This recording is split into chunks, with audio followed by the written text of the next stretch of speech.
My name is David Kim. I'm the pastor of discipleship and formation at Westgate Church in Silicon Valley, California. About 6, 7 years ago, our family got into a pretty severe car accident. My wife was in the car, and we had two of my girls, Skylar and Zoe. They were really young, and the car behind us was coming at 70 miles per hour and rear-ended us. And I thought at that moment, I lost both of my kids. Thankfully, by God's grace, we all survived. And I was a campus pastor at Westgate Church at that time. From the accident, I realized that I had blurry vision for about a year and I couldn't do ministry. And that began a long year of invitation from God to surrender my position, title, and my body. And that began the first step into real deep formation, to be exposed to silence, solitude, rest, an unhurried life. This gave me a new way of connecting with God and doing life with God. And that gave me a new way to live and find joy and purpose, meaning. I think one of the practices that I quickly realized that I had a difficulty with silence and solitude. Pastors love talking, and we like building things. But in the process, we are so caught up in building stuff that we are unable to really hear the small, gentle invitations from Jesus.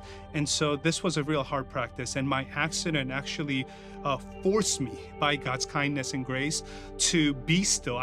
There was no other option. I couldn't see anything, but that gave me just the tools in which how to navigate this practice. One of the things that we all know is that in order for anything to really unfold into the life of the church, you really need the buy-in of your lead pastor, your executive pastor, your elder board, or some kind of board.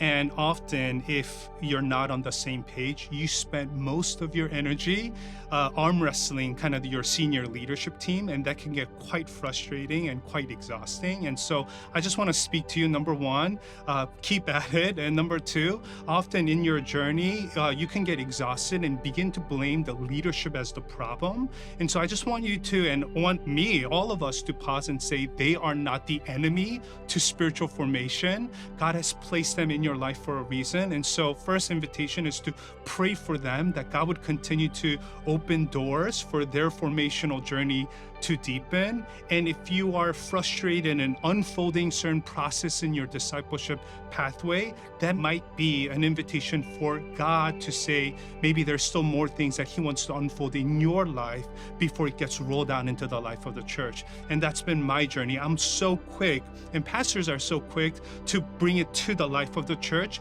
before it's really in us. And so if you're feeling that tension, would you just pause and say, maybe God, I still need some more time with you. And that's a great place to be.